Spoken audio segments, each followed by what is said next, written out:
City of Trenton Commission, the Industrial Development Authority, the Dade County Water and Sewer Authority, the Dade County Board of Education, and we did forget to invite the DDA, but we did make amends with him this afternoon.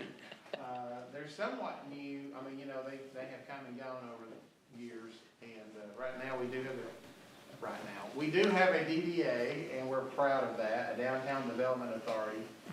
The chair is Wesley Bethune, correct? Yep. And so Wesley is the new Alpha insurance agent and was out of town Monday and Tuesday, so he missed 2 ball games for his son, and he said, I am not missing tonight, and I don't blame him. If I had a son, I'd be at his game too. So, but he didn't really know about it until this afternoon. So we invited him for the next one to make a report, but I know that the city is happy to have a Downtown Development Authority again. What I'd like to do is, Gidget's got a microphone. We're just going to go around the room and just let you introduce yourself and what board you represent. We'll start with you. Okay. Sandy White, I'm the President CEO of the Alliance for Dade, which is the Chamber of Commerce and Welcome Center.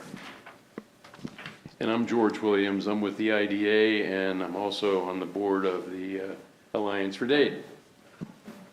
Emmett Stone, Economic Development Director for the city and the county, and also the Executive Director for the Industrial Development Authority.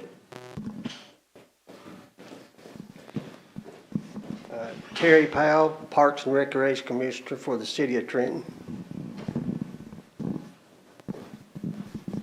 And I'm Jane Griffin, Dade County School Board. Josh Ingalls, Superintendent at Schools, and I also serve on the Alliance for Dade board. Steve Forrester, School Board member. Jennifer Hartline, Dade County School Board. Tanya Gatlin, CTA Director. Cliff Almond, Dade County Water and Sewer Authority Board member. Daniel Glacier, Vice Chair of the Dade County Water and Sewer Authority. Elizabeth Zeller, Dade County Water and Sewer Authority General Manager. Melissa Bradford, District 1 Commissioner of Lookout Mountain. Bob Woods, County Commissioner for District 3.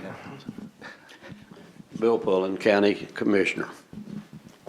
And I'm Don Townsend, Dade County Executive, and Robin Rogers, the County Attorney.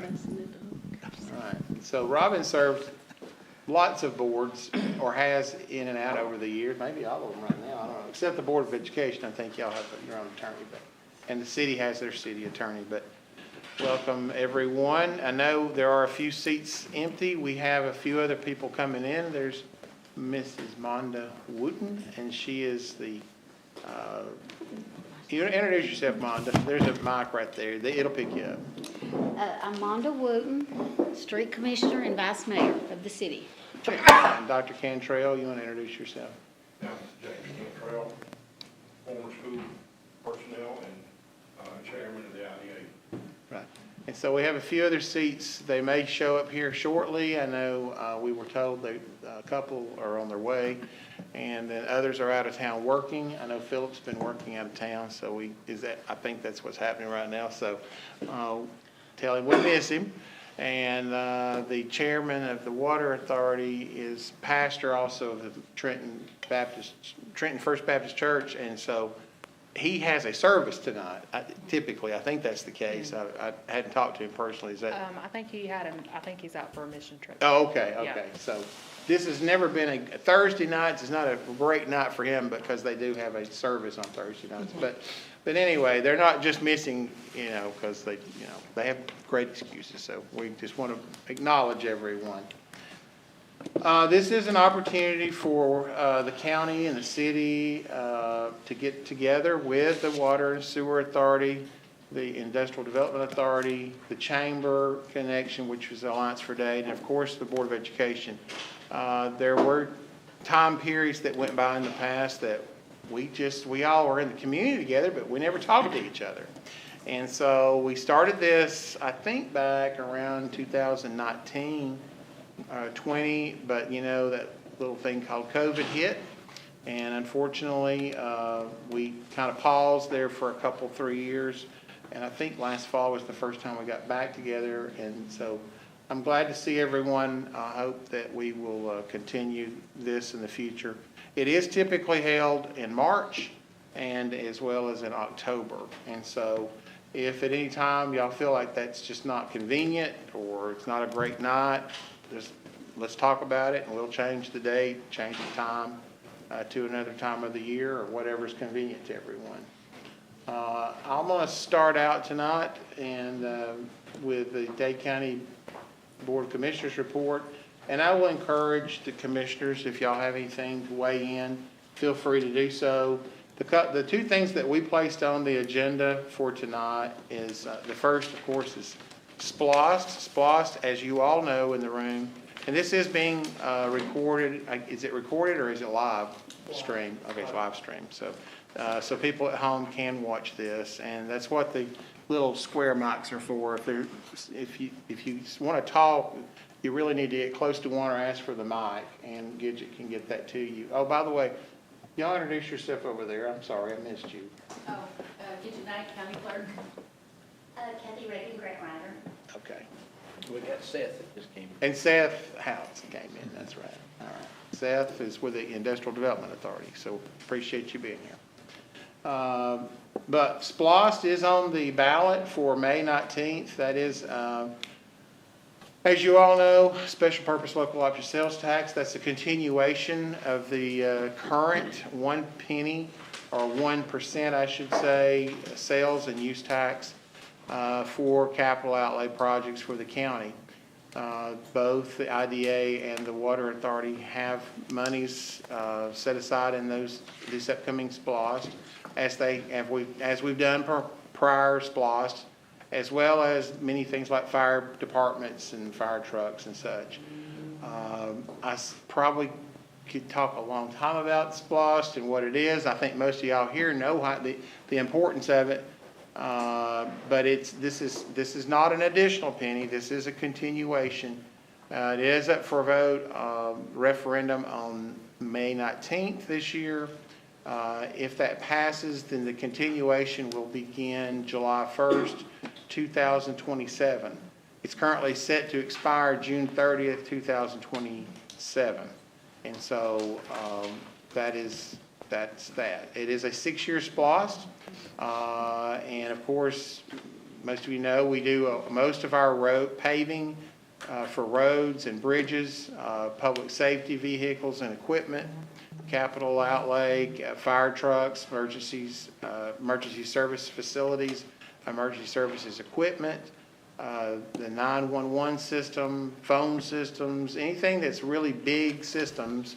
That's what SPLOST has helped us achieve in the past and continues to benefit. Parks and recreation improvements are slated in the next SPLOST, as well as we don't really have any major building or infrastructure planned at this time. But you can't tell what could happen in the future. But right now, there's nothing that I'm aware of on the purview of building anything new, but it is there in case we need some infrastructure. Of course, water lines are critical. We heard that recently. Water lines, we'll get more into that shortly, and that's one of the reasons that we wanted to come together is for industrial development of the community. They have trouble selling property if they don't know where water lines are, what size water lines are available, and sewer through the city sewer system and or the sewer system on the north end. So those are all kind of things that SPLOST has done for us in the past and what we've got planned for in the future. There are other optional sales tax available, just so in case you wonder. We don't have a T-SPLOST. I don't have that planned at this time.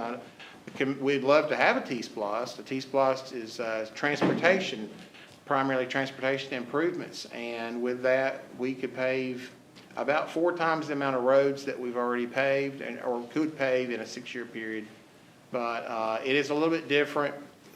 To my understanding, T-Splost is not collected on fuel, which is a big seller in Dade County. And, but that's beside the point. We don't have it. Flossed is another thing. Flossed is for rolling back of property taxes.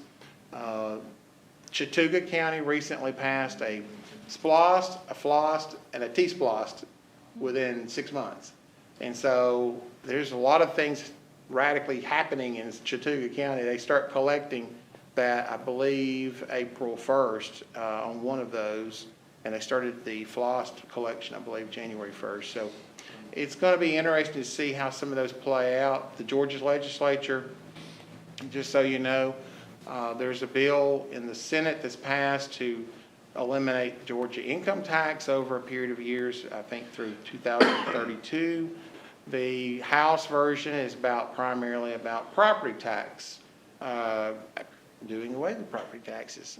Although that sounds great, that does put county government, city government, and the school board in a situation, kind of a precarious situation as to relying on sales tax. And so, because they would replace those with a sales tax. And then the question comes up, how high does that tax go? And so that's what they're debating. It hasn't passed both chambers yet. And so I'm really not sure. The end of the session is next Tuesday or Thursday. I was down in Atlanta this morning at the governor's office and ran into several senators in his office. The main topic this morning, just so you know, was changing Georgia to Atlantic time zone, which is an interesting concept, but we won't get into the debate on that tonight.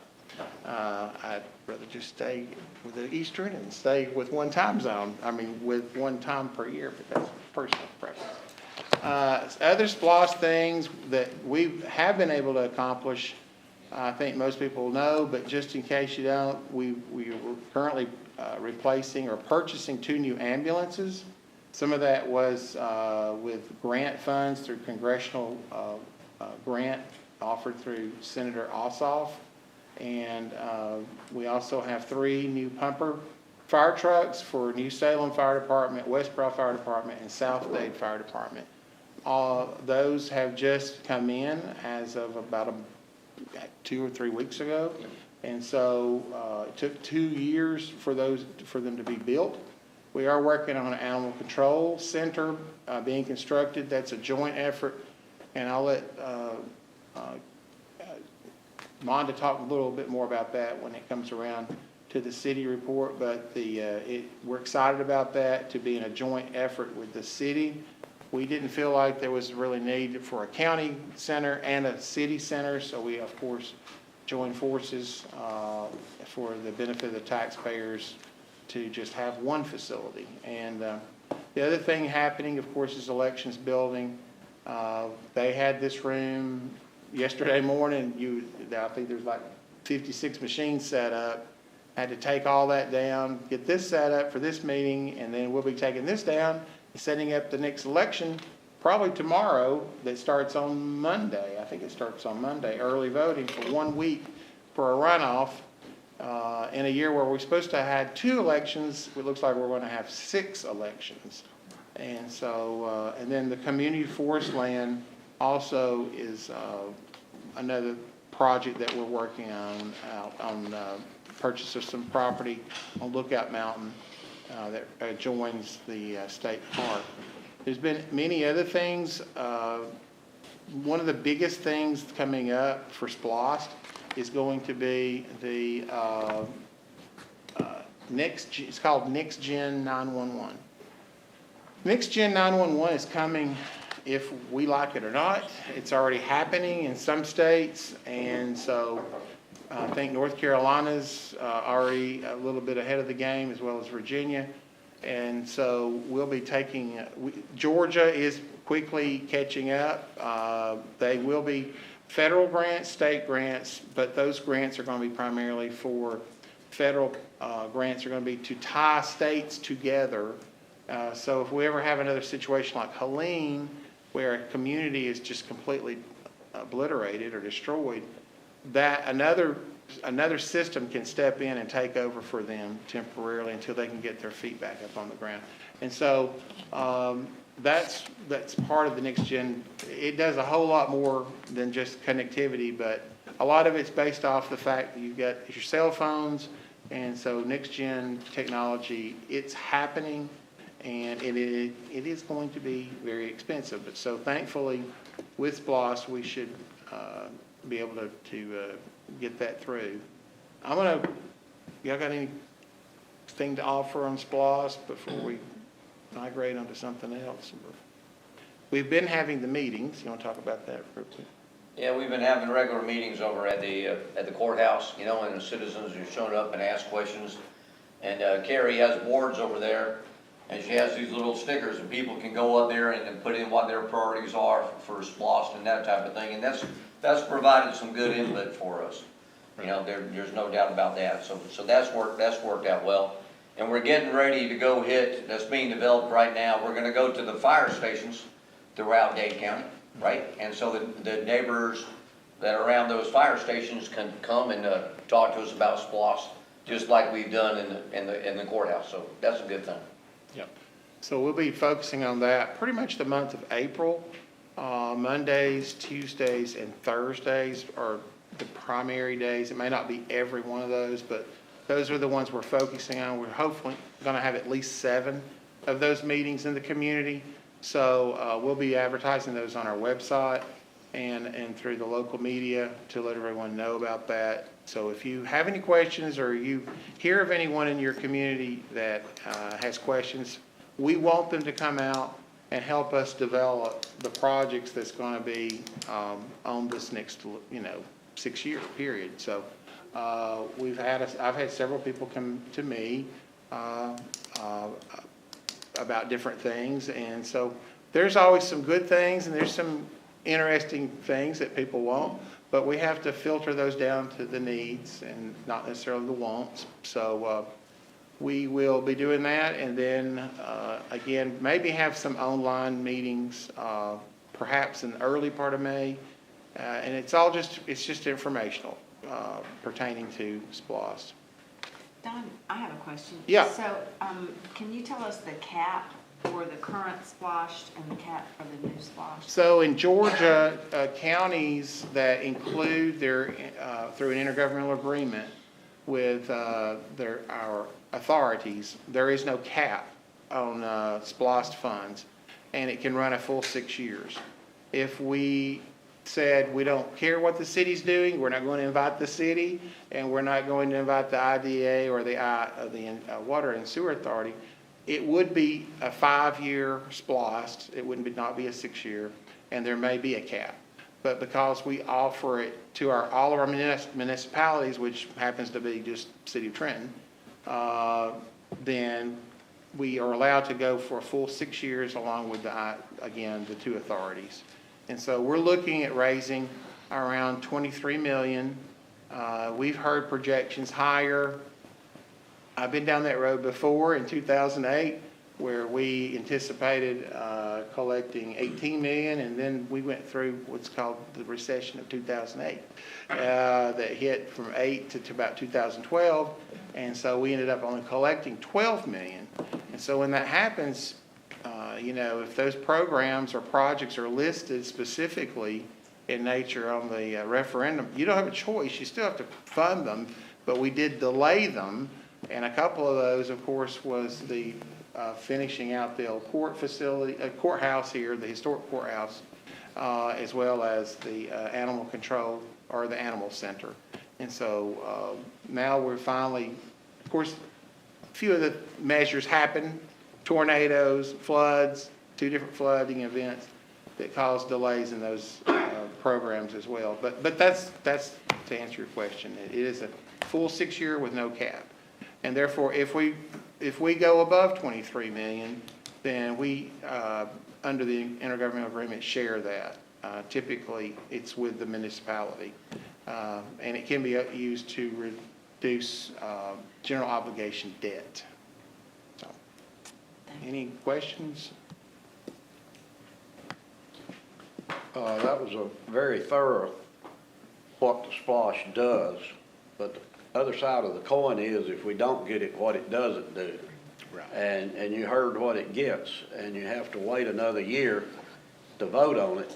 And the things that don't have to be funded by the county, like senior citizens and EMS and certain things like that, that we don't have to furnish.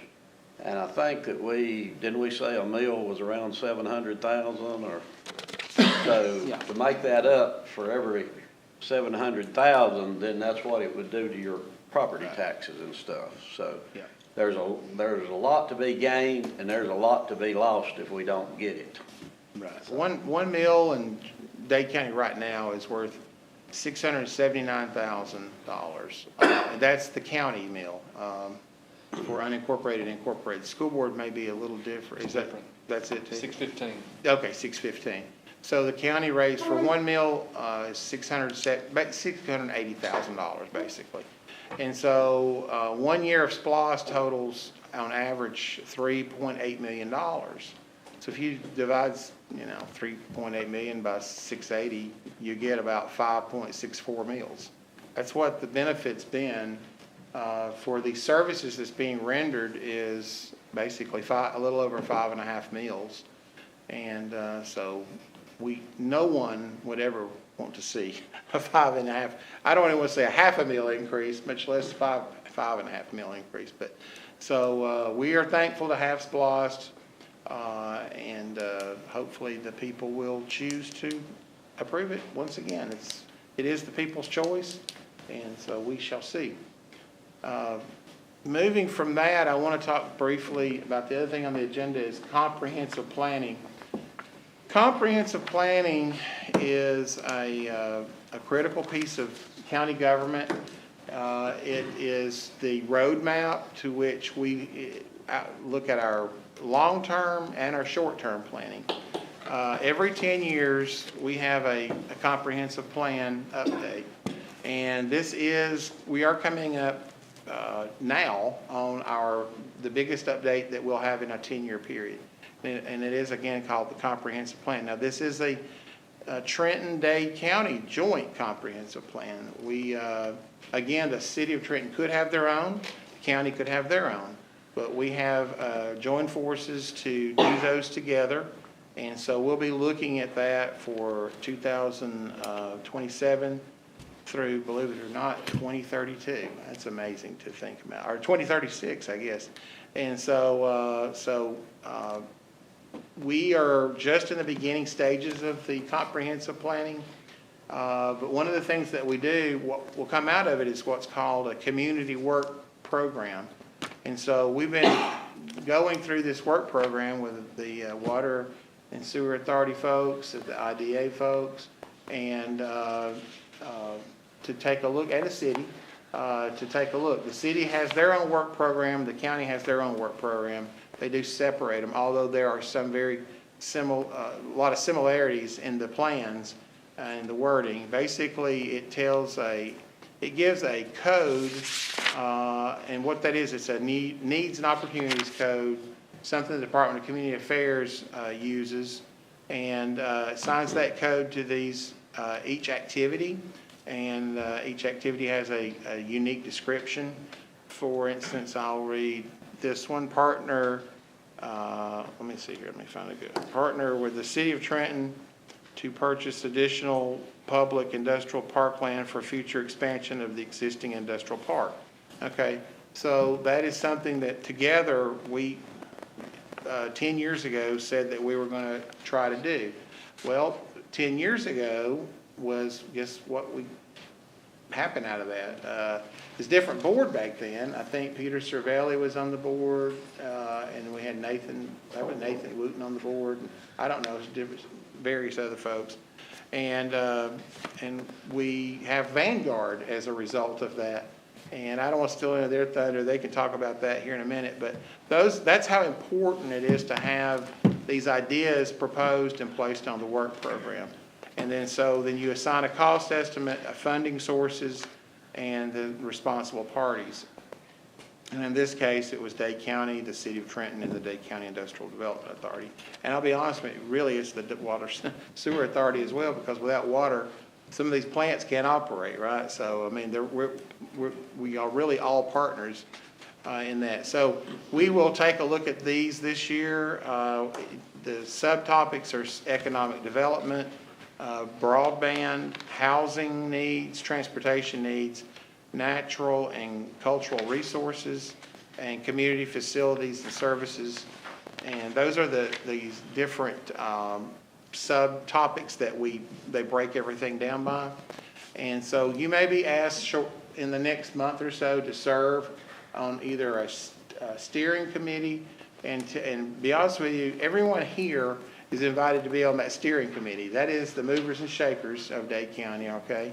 And so we value your opinion, and then later we'll expand that group to stakeholders, and that's everyone from pastors in the community of churches, or maybe different community leaders, or whoever and whatever that wants to serve on this stakeholders committee.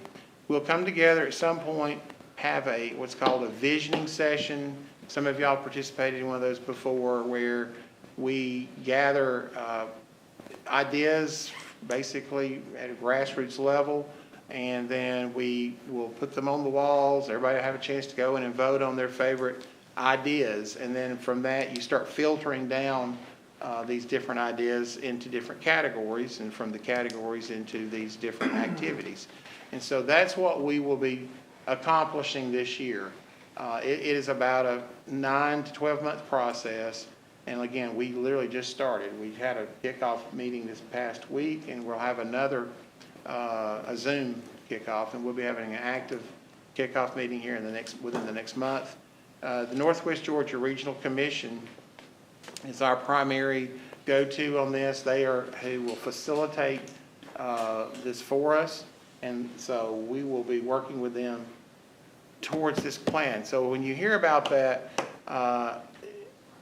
yes, there'll be some overlap, because some people show up at one meeting and they're not at the next meeting, and we have to kind of explain it a couple of times. But hang there with us if you can.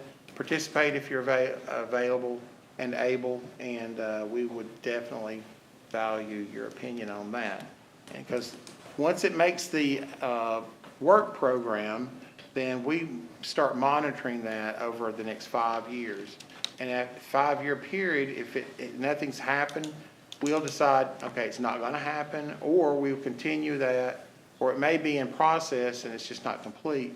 We will extend that for another 5 years, and to track it. So, and take a look at the different estimates as far as the estimated cost of those projects. And one of the big things that was on here a few years ago was develop cost estimates for broadband infrastructure improvements. If you recall, prior to COVID, most of Dade County did not have very great access to broadband network. And so through a couple of grants, one of which Trenton Telephone went out and got themselves, they expanded their broadband infrastructure to underserved and unserved communities. And now in Dade County, I mean, there's very few places that it's not offered. I mean, it's probably less than 2% of Dade County that you can't actually access it at all. And they're still working on even getting those, that other 2% fixed. Of course, it offers all kinds of things from, just online television or whatever, to kids being able to do their homework at home. And we all went through that when COVID, having the homework or the online classes or whatever you called it at home, how hard it was initially. We saw families sitting out here doing homework. We saw them at Wendy's parking lot doing homework, anywhere they could get a Wi-Fi.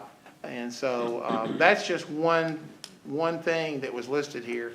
Of the programs, we had 26 on the county, 16 were complete.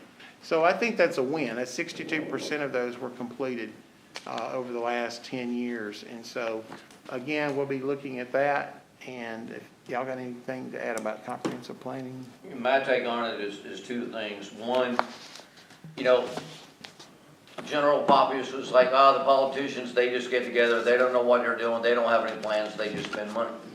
Well, the thing about it is, that's not true. I mean, the thing about it is, no matter what organization is in here, you know, you think about things, you come up with viable courses of actions, you implement it. I just think over time that we need to publicize this, you know, what, not necessary, but just to show the public that we are meeting, right? And things are happening, right?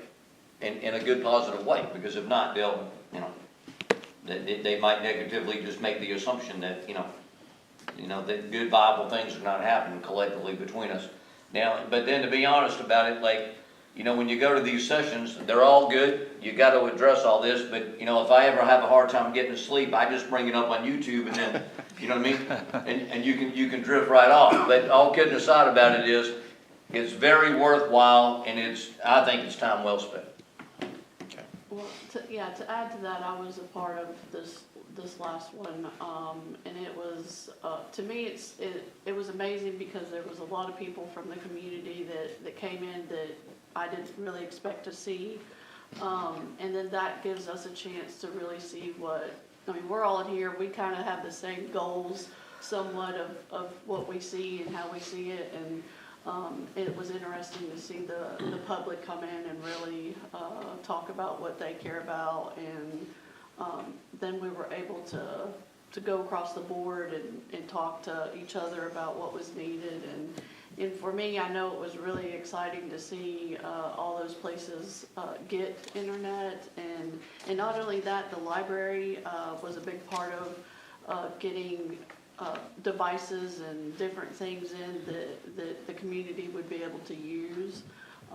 So it really is an important time for people to be a part of it and come in and, you know, just even call your commissioners or call, you know, whoever you're close to and talk to them. And it's a very important time for the county and the city.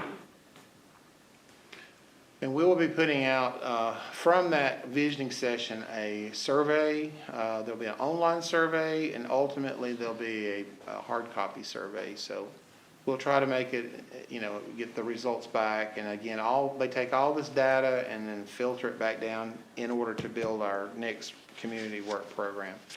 And you think, well, who cares about a work program? Well, basically, they just told you how important that is, okay? But also, Kathy over here could tell you. Kathy's been with us for about a year now, and she was former with the state as a state employee. But Kathy Reagan is our grant writer, and when the ARC, Appalachian Regional Commission, or GFA, or we can throw out all kinds of acronyms here about financing, when they say, is that on your work program? If it's not on the work program, sometimes you don't qualify for that grant. And so it's very important. It shows a lot of support. When it's on here, it shows a lot of support for those grants. And so that is the importance. And I do want to recognize Kathy. We've offered her services to everybody except the school system because y'all have your own grant writers. But we would actually share Kathy with the school as well if y'all needed Kathy, but especially when y'all pay us big bucks for Kathy, right? And but anyway, but she's helping all the groups in the room tonight look at all kinds of grants, and we have just been told the ARC is offering another $2 million supplemental grant, and so be aware of that. There are, of course, lots of restrictions. We fall in a 50% match threshold in Dade County. So, you know, $2 million means you got to come up with $2 million. But, you know, if you have a great need for infrastructure, that definitely qualifies. So she put together some information about different grants, and infrastructure grants, Inspire grants, area grants, area is an acronym for something, AREA, Arise grants, and Ready Appalachia grants. So anyway, we'll be glad to share that with you. I've done enough talking. We're going to migrate this over now to the Alliance for Dade. If you want to bring us, just give us a snapshot of what's going on. Sure. We are, one of the things that we started last year was a workforce development committee, team, and out of that, we have been working with one of our partners, Trenton Pressing, on classes that are available for residents, so you basically don't have to go out of town for those. We started off with a forklift training class that you can get your certification that costs you about half what it would if you have to go. The closest for that certification out of town is Dalton. So we've had several residents take advantage of that, and we offer those every other month. Then we are starting a CPR class. The first one was this month.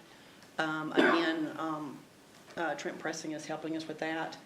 So we plan on expanding that into other basic classes or certifications that we can offer local residents so they can expand their horizons as far as jobs go, get a better job, higher paying job, that kind of thing, or be qualified to get a lot of the jobs that are available here in Dade County. So that's one thing that we're real pleased about. We are in the process of starting, developing right now plans for a leadership class, adult leadership class that will start in the fall and run, the first class will run through the spring of next year, about 8 months. And we're hoping that that will fill a need for residents who are interested in being a leader, being on a board, or serving in a political situation, that will give them a better foothold on how government works, how community associations work, how the school board works, that kind of thing, just to better educate the community so they can serve the community better. We are also, of course, doing a lot of things on the tourism end of things. We are promoting the community through all kinds of social media, digital media, magazines, billboards. We're co-oping with regions on promotion as well. And through that, we've had a 17% increase from 24 to 25 in visitation in the county. So we're hoping that that will increase even more in the next years to come. We have had we just hosted with Walker County a conference that was held at Macklemore Resort, which is the only resort in the Northwest Georgia area. And we had roughly 130 tourism professionals from across the state and some in Tennessee that came for a day-and-a-half conference. Went really well. People were very complimentary of our area, and it showcased the beauty of our area, as well as they learned a lot about the things that are important to our area, like the beauty, the land and conservation, the tourism assets we have in the area. And so we were able to showcase those, and in several sessions, we actually showcased several things that were going on here, right here in Dade County. So really happy to have that opportunity. We also are very interested in, and I serve on the GIC committee, which is concerning housing. That is a big need in the community, affordable housing, and so we're hoping in the next couple of years that we'll be able to, as a whole, as a community, help solve some of those issues. Also, too, the infrastructure is a big thing. It's, of course, we all want good water. We all want, our power to work and that kind of thing. But for growth in the business community, that definitely is something that that has to be there. I also, Evan and I both serve kind of on a consulting basis with the Downtown Development Authority that is starting up. And in order to help advertise and promote new businesses coming into the community, then of course, infrastructure is very important. So we're definitely interested in helping any way we can with that. And then one thing I will say about the Downtown Development Authority, they are in the process of working with the city to complete a grant, a program that is called Rural Zone. It's a 5-year program. This is the last year that communities can apply for it because it will go away after this year. But if we as a community, as a city, get the right rural zone designation, it will provide some opportunities for tax credits for businesses that are interested in locating in the downtown area. So it will be a great incentive tool to use. And so we're working with the Regional Commission on some things. They will ultimately write the grant, the application for the city, but it's through the Downtown Development Authority that will be worked out. So thank you. Thank you. Evan? George? Thank you, Mr. Chairman. I'll echo everything she just said because, and applaud them. If you remember back prior to COVID, when we had this very first meeting, the discussions, and some of you were still in the room that were there, one of the things we talked about was revitalizing the chamber.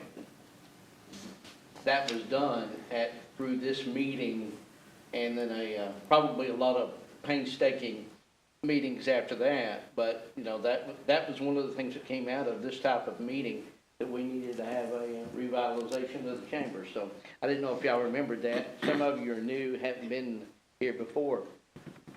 I want to go back and talk about the comprehensive plan, because I think if we could all take away one thing out of this meeting, that we all need to be very involved in the comprehensive plan and how Dade County moves in a very structured way to the future.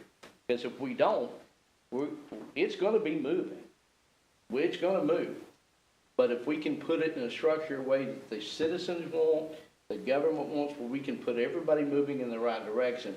So I hope that everybody, including the citizens that may be watching, get involved in this comprehensive plan. Let's make sure that things are on there that are doable, and let's continue moving forward. I think that's it's a perfect time for to restart, since we've got to do this anyway, that we can all get on board, whether it's the school system, water authority, industrial authority, city of Trenton, wherever. So just be thinking about that, and you're going to hear a lot of information about that. I want to thank Kathy. Kathy, you were talking about grants.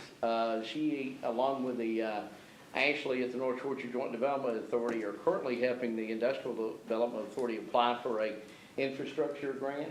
They have done some research, been to some classes, and we look forward to being able to. Grants are our money. A lot of people think, I don't like how we have to jump through hoops to get our own money back, but unfortunately, that's the state that we live in. But if we're not asking every day for every grant that comes along, we're leaving our money in Atlanta or in Washington. If we're not asking for a grant to move our infrastructure or the county government or new ambulances or whatever. So, I mean, and I'm talking to the choir on some of y'all, but grants are our money. We've just got to apply for them. That was one of the things that Don brought up right after he came in office, hiring a grant writer. And then Kathy has every day, just about, maybe not every day, every 3 or 4 days, she said, would this work for y'all? I see this, And that's what it's all about. We are applying for our money. Let's get it back here, and because we send it in our paychecks every Friday or every 2 weeks up there. 17% increase in tourism brings revenue to the county and economic growth, and I applaud the alliance. That is huge. We found out through the help of a former city commissioner, he actually worked for the city, county commissioner, doing some research for us, that Dade County, and I've reported to the commission, we've had like a 50% increase in industrial growth in the last 6 years. Phenomenal. Now, I don't think there's anybody in this room, and most of my board is sitting here. I don't want to pat them too much on the back, but I do want to pat the folks in the industrial park that operate the businesses that have been able to grow their businesses and be successful. Because we've been able to work with several of those. Integer, Trenton Pressing, Chattanooga Industrial Motors has moved there. I mean, we've had the reason we have that 50% increase is because they're working, and we've been able to work with them to make that happen. And hopefully, they would tell you it made it a little bit easier for us to do that. And I will say a little bit about the board. They do work. You know, I work with one of the best economic development boards, and I say this across the region because I hear other folks that are sitting in my position, and I don't hear the same type of responses a lot of times. So I know, you know, to be able to pat them on the back. I get up every morning thinking there's two things that'll take care of property taxes. The only way we can lower property taxes as government entities, we've got to increase the amount of economic sales tax. Now, Dade County, we are great to the point that we live above our collections as far as population. That was a part of that report that I gave to the commission the other day. If you look at the retail outlets that we got, like McDonald's and Food City and different things like that, you look on the number of customers that come in, we're well above our 16,000 population as far as the revenue we collect and the amount of folks that utilize their services. You know, and it goes to, we've always heard the termination on SPLOST, 60% of the folks don't even live here. Well, you can see that big time when you look at the amount of people that eat at McDonald's, and we're number 3 McDonald's in the entire Chattanooga region. And everybody looks at me like, well, that can't be. Well, it is. I mean, I was just as shocked. Seth and I go over the numbers through Placer, and it's like, wow, you know. But anyway, I wanted to share that with y'all. As we go along, there's two things that will reduce our property taxes, and that's sales tax revenue and industrial growth. Those two things are the only two things that help property taxes for individuals. Now, yes, industrial folks, they pay a lot of property taxes, but it's a very small area that creates a great number of dollars down here in our industrial park. And that's one of the things that this board does is, I mean, well, they're mandated by our charter, actually. They got to get up every day and try to figure out how they're expanding the industrial growth and large commercial, as well as keeping the unemployment rate as low as they can get it. I mean, that's kind of what their preview is the board.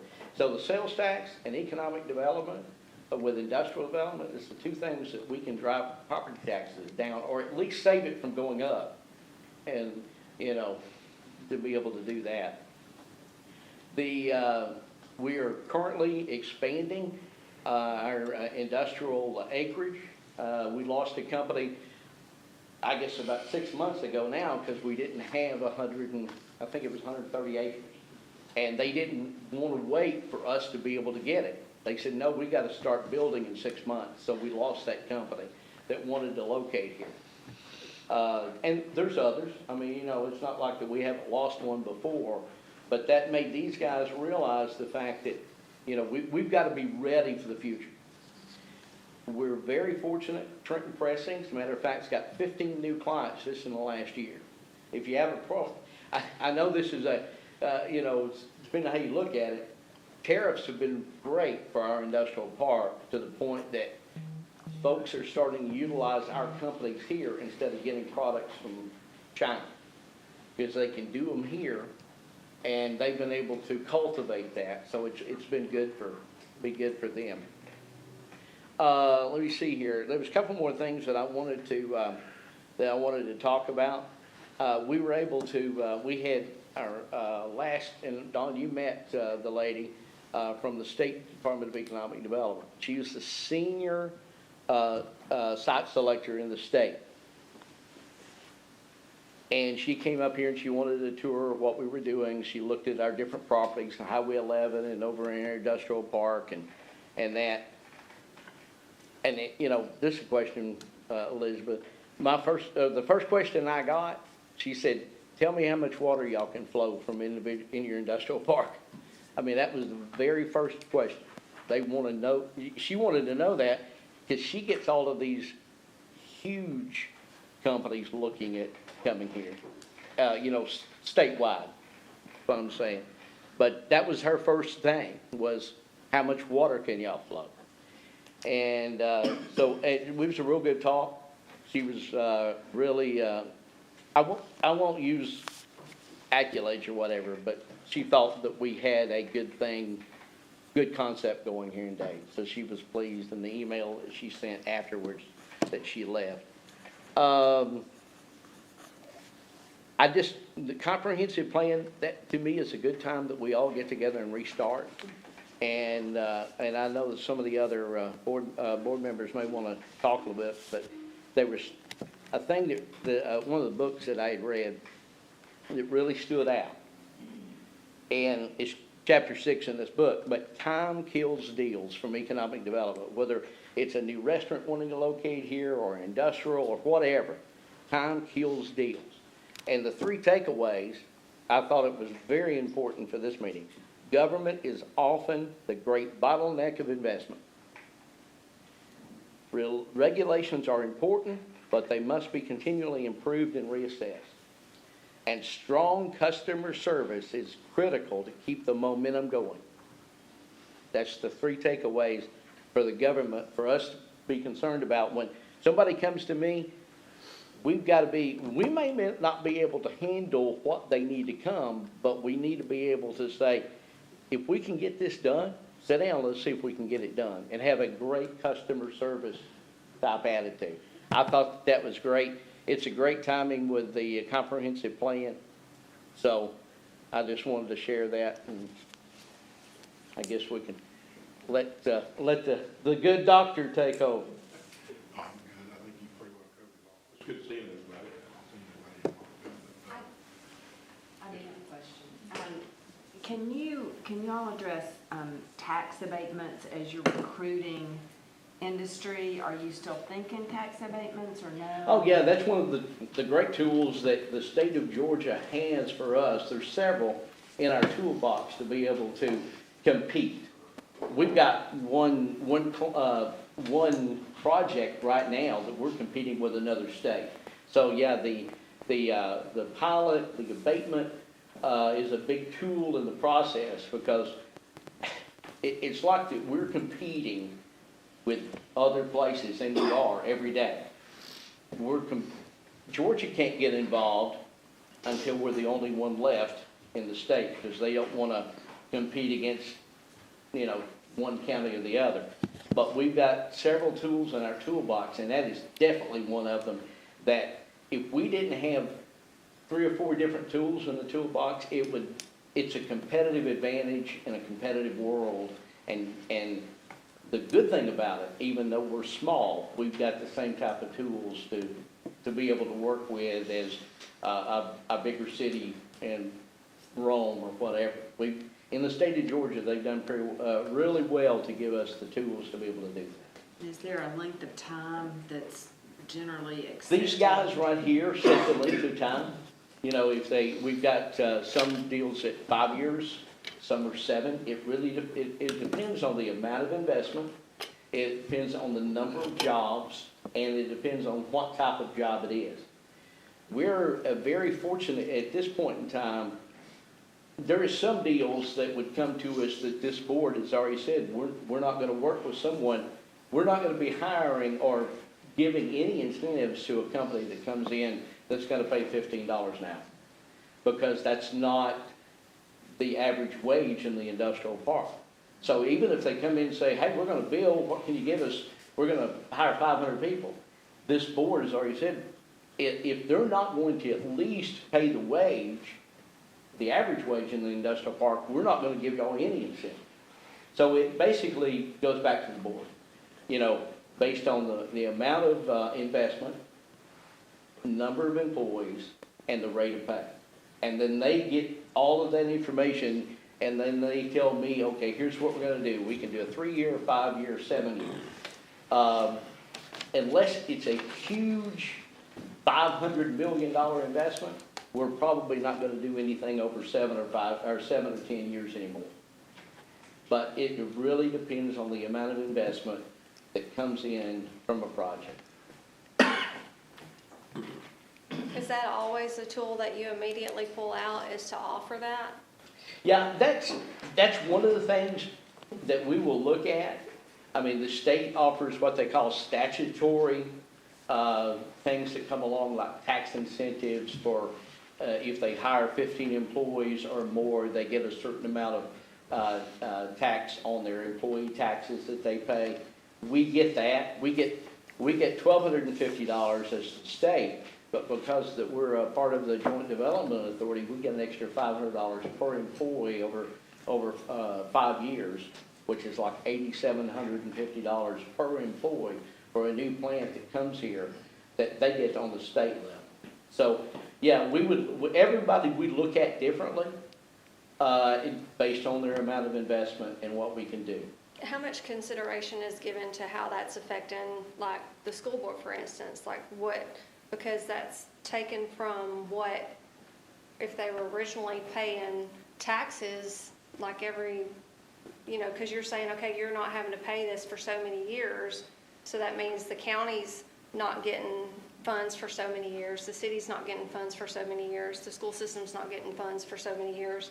How much consideration is given to that before you immediately pull that out and say, oh, we'll give you this? Well, there would be two different things. If it's a new company come in, they're not paying any taxes. And this board looks at everything on what is good for this community as a whole. Can we bring 150 new jobs at $25 an hour? That is a good investment. We want to look at those type of things. They're not here anyway. So that it's not that we're taking anything away. That's a misconception. All we're doing is we may delay it 3 years or 5 years, but once they start, those type of companies, you want to be able to have in your community. Vanguard. Yeah, how much was Vanguard offered, and They're then? gonna be the largest taxpayer in the county starting next year. You had to wait to get there, but now they're gonna be the largest. They're gonna pay more taxes than any other entity in the whole county. So how many years were they offered, and at what scale does that start coming back? Well, they were offered, it was before my time, but they were offered a 10-year, there's a nobody- 10-year deal, but it's based on how many millions they're gonna spend. There are $30 million that they spend. So, I'm talking about building the place and doing all that. So you gotta look at the amount they're spending up front. How many Dade County employees are they gonna have or from around the area here? And that's the incentive to where we look at it like, well, that makes a lot of sense. I mean, like I say, Vanguard starting next year will be the largest taxpayer in Dade County. One of the things with Vanguard, and by the way, none of us here were on the Industrial Development Authority or here when that deal was done. You have to go back and look at what was happening in the community. We had just lost Shaw. 400 jobs had vanished. Okay? 452. Do what? 452. 452, excuse me. Yeah, it was over 400 jobs that had vanished from the community. And our employment rate had jumped to 12.5 or something of that nature. Now it's around 3, but I mean, it went through the roof. So that Industrial Development Authority got, which I think Peter Savelli and Nathan Wooten, they orchestrated that through the governor. The governor was able to give money.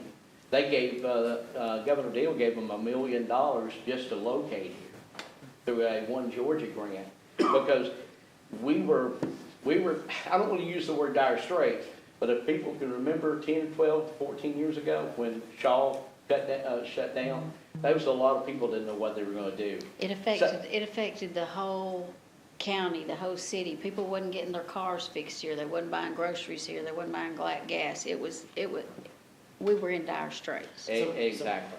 The board, get back in, did that answer? Well, I thought you had given numbers at some point previous, and I was looking to see what those numbers were.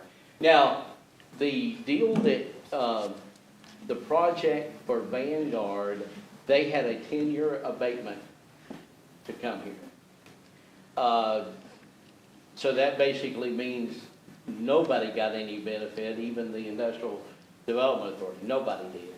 But now they're fixing to come on the tax rolls, and as the doctor said, because of their investment and the amount of what their land is worth and everything.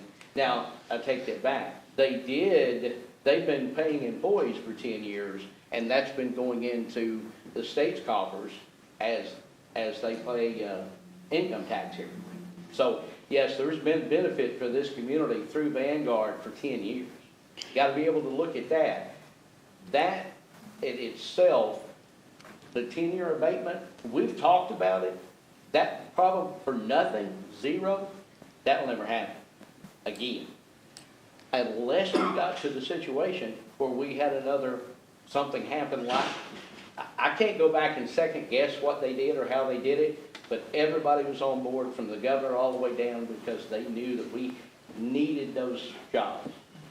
And now I will say they've got the employees and they're not paying $10 an hour anymore. They're on an average of what everybody is in the industrial park at 17 to 22, depending on how long they've been there. You know, and don't hold me exactly on the skill level they have. on the, yeah. So we've heard it I've heard it, we've all heard it. And, but you had to look at the situation of what was here and what was lost. But now, anything that we've done since then has always been on a gradual scale, you know, and a lot less years. But, I mean, I can't say this board would not look at something and make the best decision that they could for the citizens of the county.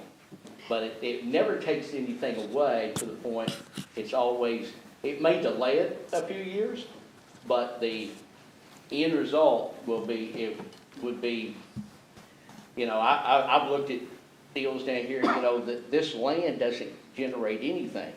But we've made a deal, and in 5 years, it's gonna start generating $30,000, $40,000, $50,000 a year in taxes. Well, it wasn't doing anything before, or they were paying $2,000 a year in taxes. Well, the very first tax they pays everything in the last 20 years that they would have paid for just the land. So it all weighs out real quick. I was privy to a lot of those meetings that were behind closed doors with the owner of Vanguard, and I'll tell you, those people came and they and the industrial development, the industrial board, you know, they were adamant about wanting that company to buy into our community.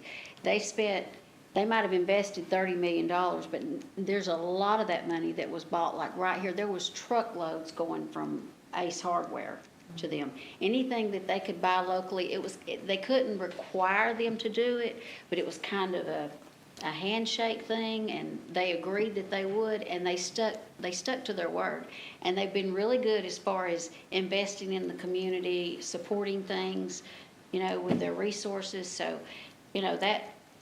And I remember when that was going on, it wasn't just when you're sitting and working with these people, you're competing with, Walker County offered them way more than we did.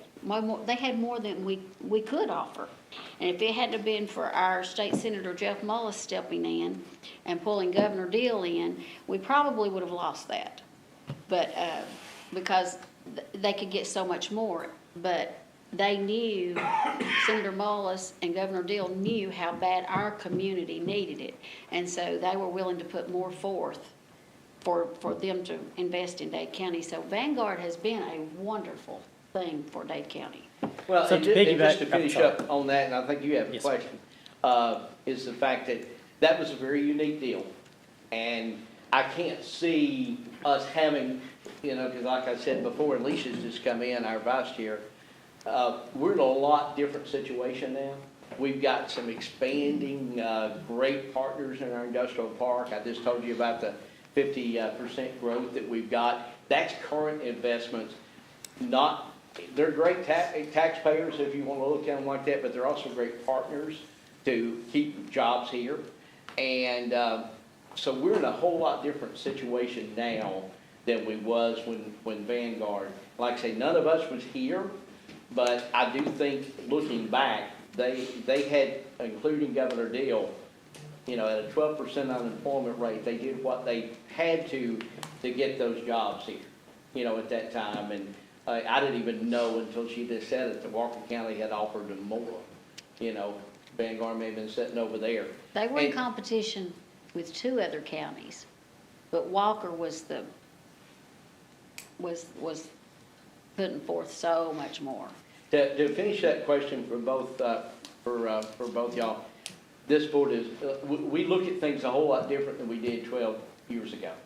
And it's, and the deals that we put aside will be for the benefit of the Dade County taxpayer and also the Dade County citizens for good paying jobs. I can assure you, we've got they talk about that a lot. So I hope that answers, you know. Very comprehensive. Yes, sir. Thank you. Mr. Stone, to piggyback a little bit on Commissioner Wooten's comments, a $30 million investment with Vanguard. Does the Industrial Development Authority take into consideration how much of the $30 million is intent to be purchased within Dade County? We all know that we're a community, you know, we're in the metropolitan area of a big city in another state. So we're in a metropolitan area of a big city from another state. Right. So how much of that 30 million was genuinely local investment, and how much does the IDA weigh on that local investment rather than hiring contractors from out of state? Well, the 30 million was for the building. So it was local investment. They built the building, and that's what goes on the tax rolls. Was that a Dade County contractor that built that building? That's what I'm asking. How much of that investment's coming back? I couldn't tell you. There was a Dade County, there was a lot of people that worked down there. I have no remember idea. David Lawson Construction Yes, ma'am. was huge down there. There was a lot that was bought here. But now you can't force them. No, You ma'am. can encourage, and they definitely bought into that idea, and they did support our county. So to lead to, I guess my question's a 3, 5, or 7-year tax abatement, would they be offered a more lucrative tax abatement for a certain percentage of their investment to be spent within the county? At 30 million, right now, if they was to come in here based on our current situation, based on, you gotta go back. What are they paying per hour? What's your average pay per hour? I mean, there is a method that we look at. Are they good paying jobs? Well, I've already said, if they were paying $15 an hour, we probably wouldn't offer them anything, because McDonald's is paying $15, $16 an hour. So if it's not going to improve the quality of workforce in our industrial park, Vanguard now is paying $17, $18, $19 an hour. So that's how that's changed. So I mean, it's not really a question we can answer. I will tell you that Vanguard, or excuse me, Integer, they've just done a $27 million expansion. So you can look at the amount of money that's happened over 12 years, $30 million and 3 acres under one roof. That's what it cost back then. And they're just doing a $27 million expansion. That new building in Trenton Pressing on the Hill, that was $17 million total with equipment and the building. I think they spent like $12 or $14 million just on the building. So everything is based on quality of jobs, the amount of paying jobs, and then what type of investment, because that's eventually gonna go on the tax rolls. So if a company comes in here tomorrow and wants to do a $250 million investment, we're gonna work with them if they're paying at or above our wages. And the number of employees have got to be probably somewhere north of 100 before we would work with them. But we have that authority or this board has that authority to do that, because you bring in that, and what did I say at the very beginning? There's 2 ways: increase your sales tax revenue and increase your industrial base. to take the burden off of you and I and everybody as local property taxes. So if we get a company that puts $250 million here over 5 years and then goes on the tax rate, look at how much they're gonna be paying in 5 years that takes the burden off of us. That's how you gotta look at the economic development. Well, and I wanna just add, I feel like what you're asking is not getting answered, but I know for the county, I've worked on several different, buildings now and projects, and, when we sit down, our first thing that we talk about is, who could we put, who could we put on this that's closest to town? Who is here that could do these jobs? And that's something I know the county always looks at first. Thank you. When something is not at reach, we put things out and we have bids come in, we would love to put county people on those jobs, 100%. We would love to do it ourselves, but it doesn't always work out that way. So then, once you get somebody to do a project, yes, that conversation is usually the first thing. How many people can you get from the county to get on this job? And I'm sure that they're the same way. And I'm sure that they're encouraging these companies coming in the same way. But I know for us, that's usually the first question that is put out there. Right, and I'll let this go after the statement. It's a lot of the things you're mentioning is a long-term reward. It's getting something on the back end. We're playing the long game. And to get these manufacturers and large industrial, or even a fast food restaurant. It's a long game. And I was looking at both long and short. If that money could be spent here with local businesses, that's wonderful. With Commissioner Bradford, to kind of go on what she's saying, we have no control over who that company. Obviously, they'll bid it out and they're going to do it for the best possible price, just like the county would have to bid or whatever. But I will tell you, like in Trenton Pressing, they came to us and said, who does paving around here? We got a paver lot, So we were able to, my first call was to Billy Massengale, give me some ideas of some local pavers. But what you could do is if you were going to, for example, offer a 3-year, if a certain percentage of their investment was with local contractors, it could be a 5-year, or is that not proper?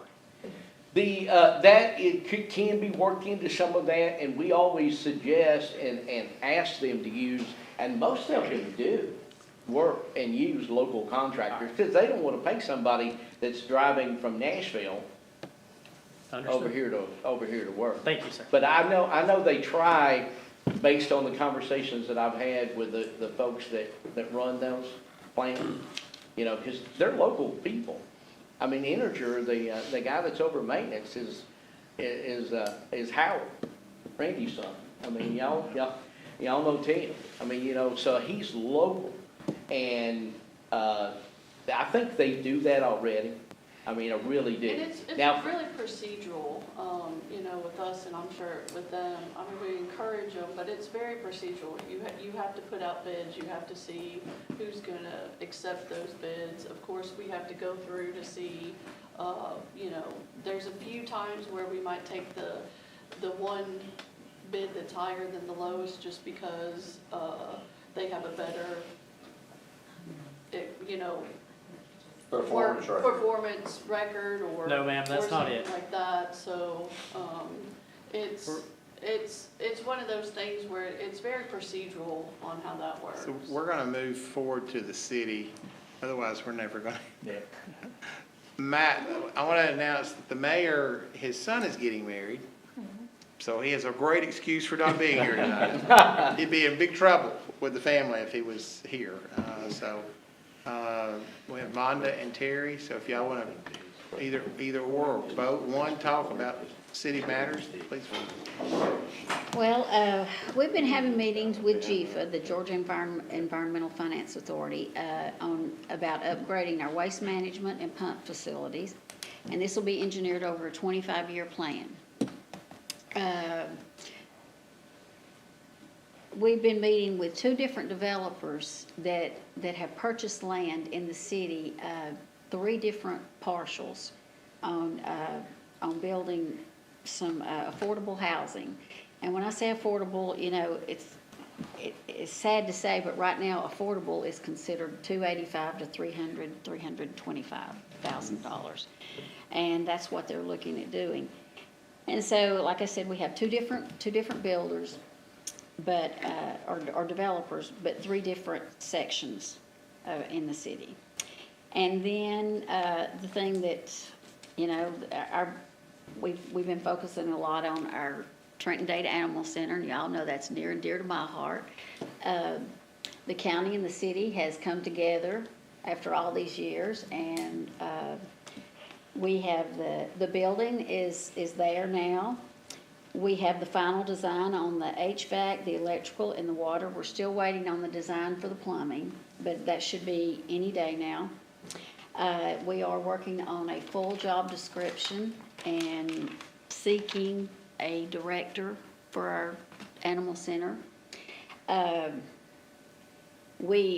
I cannot tell you how much personally, and I know this is not a personal meeting, but how I am grateful for each and every one of you for participating and collaborating to come together for this, because this is a dire need this county has had for a long time, and we were a part of that SPLOST years and years ago when we went through the tornado and the depression and all that, and the animal center was, you know, the one that got put at the bottom every time. So we are so glad that has surfaced, and we are working together, and I appreciate the commissioner, the commission, and my fellow city commissioners for making that come to life. And I would just like to say that with that, it's kind of, it's a little bit different than most of our other projects.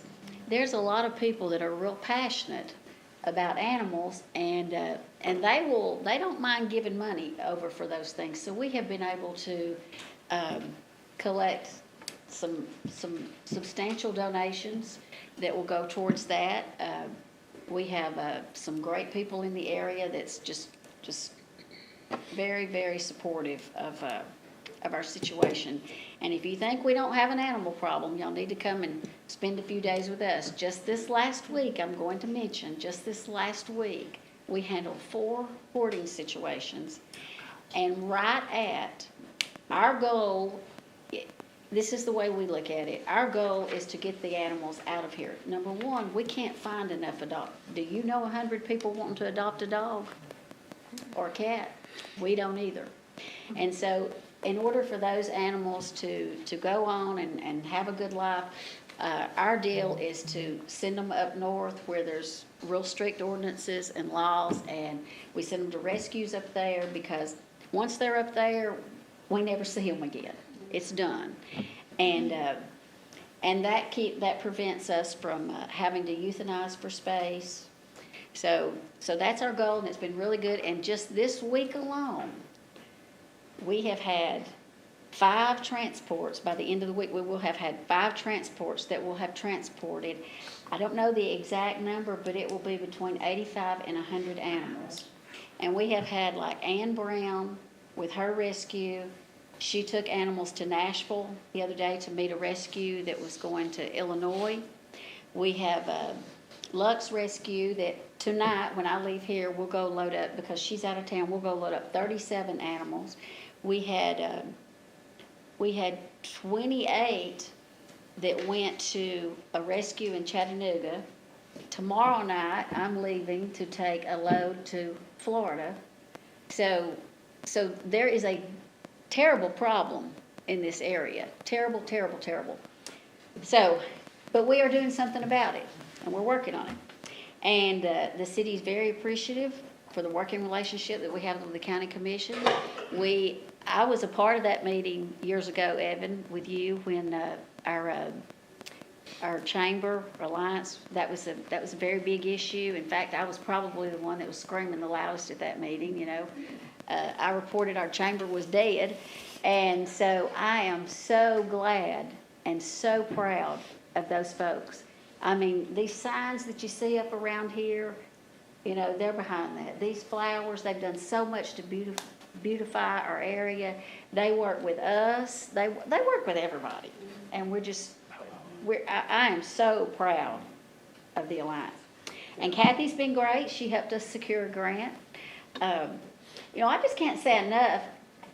My whole time that I've been here, I will say that we have had probably this last year has been maybe the most productive year I have seen since I've been on the commission. I love to see the courthouse finished. I understand the elections building. I wish that we didn't need an elections building, but I do know that's a mandated thing, and it's just one of those things you just have to do. And the animal center, that's been great. With the city, we have resurrected the DDA, and we're really excited about the possibilities there. And so I just want to say hats off to you all. Everybody's very, very good to work with. And I'm going to say this about the school. I don't really work with the school a whole lot, but lately I have been on their little tiny house venture. And I am telling you, if you hadn't been back behind that school, you look at that building in the front and you know there's a lot of classrooms and stuff. You go behind that school, man, they've got some major stuff going on back there with their horticulture department, their building department. I mean, they've got some major stuff going on. And here I've been thinking our kids was not learning how to do just basic things in life. But you go over there, they're using, I know y'all probably read it, but this is just it. They're using tape measures, they're using saws. I mean, those kids are over there building a tiny house. They're doing the plumbing, the electrical, the shingles, the whole thing. I mean, I have been so impressed. You need to come to a board meeting and see everything that they really do. We have celebrations every time. There's all kinds of stuff they're doing. Not only You are would they be using amazed. tape measures and hammers and saws, but they're also using room-size 3D printers to send things to the space station that they design and print. These are our students, y'all. I don't Our doubt it. students. I don't doubt it, but I'm just saying, I've been a part of that little thing, and I have just been so impressed. And I would come to the school board meetings, but I'm tied up with enough meetings, and that's why, you know what, that's why I elect y'all. I appreciate y'all. Then come to the career fair or come to a Y'all, class. I elect y'all to make those decisions, just like I've been elected. I can't go to every meeting, but I trust y'all, so. But I just had to say that, because that Mr. Howard, man, I don't know where he come from, I don't know where y'all got him, but he is 100%. He makes them kids pledge to the flag at every class. And now, let me tell you, you can't pledge to the flag enough. So, I'm just saying, he is dynamite. That's a good segue to the school system. Absolutely. Josh. All right, thank you, Don. The first item on our agenda is K-12 funding and the impact on Dade County Schools operating budget. Just to give you an idea, our FY26 budget, our total estimated revenues estimated budgeted revenues is $23,700,000, and of that $23 million, $14 million is coming from state sources, so the rest of it is local taxes. So our total estimated revenue is 23.7. Our total estimated expenses is 26.4. So if you do the math, that's our expenses are exceeding our revenues in FY26 by about 2.7 million. Now, we were able to handle that for this year from the COVID money. During the COVID money, we got 3 rounds of federal funding, and so the board at the time, what we didn't do is we didn't go out and hire a bunch of people to come back and help with the learning loss. We were able to use our COVID money for continuation of services. So at the same time, the board, when millage rates, were being set, they either maintained or they lowered. Well, and from 2020, it was 15.3, 21, it was 14.38, 22, 14.2, 23 and 24, it maintained at 14. That was as a result of an equalization, the way the law was written in equalization. And then this past year, the millage rate's at 13.53. So even though we have a deficit budget this year, the board continued to lower the millage rate. So in K-12 funding, the main way to generate revenue is to cut expenses or increase tax revenues. As I said, we were able to handle the $2.7 million deficit this year. But one of the things that's killing us is health insurance. In FY23, the employer portion, what the board paid for health insurance for each employer was $945 a month. In FY27, that amount is $2,028 per month. That's the Board of Education's portion, not the employee portion. So right now, if you look at our classified employees, that's our bus drivers, that's our custodians, that's our paraprofessionals. Right now, we have 74 classified employees that are taking health insurance. In FY27, if you take that 74 and you multiply it times $2,028 a month, times 12, that's $1.8 million, which is the equivalent of about 2.93 meals. So that's what we're dealing with. Those are expenses that are beyond our control. We can't negotiate or contract health insurance. It's because of teacher retirement or employee retirement system. The state sets that rate, and it is what it is. So in FY27, the board's portion of health insurance will be $2,028 for each employee. Now, for our teachers, for our certified staff, for each one of those positions that we earn on our allotment sheet, we will get that funding.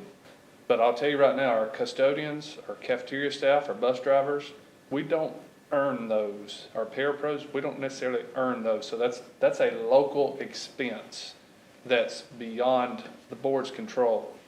So just want to let you know that it's certainly going to have impact our budget, and there's things that we're going to really have to look at and consider as we move forward.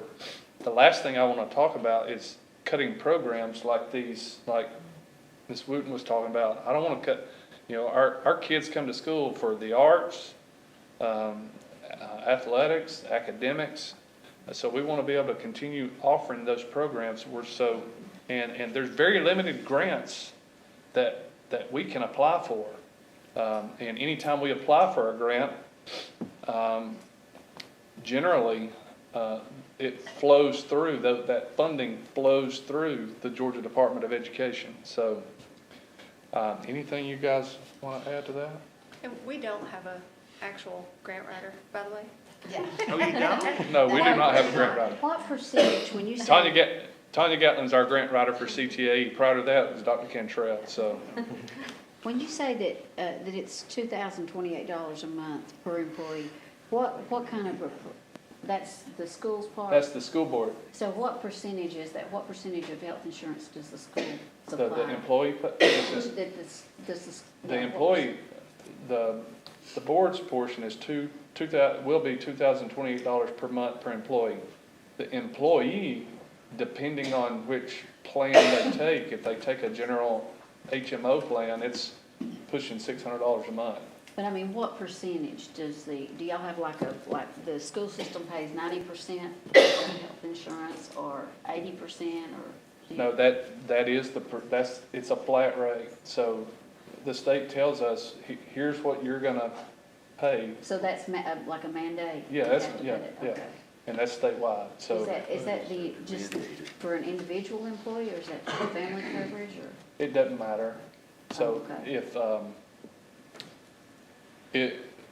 a husband and a wife work in the school district and they both take insurance, the board would pay $2,028 for both of them.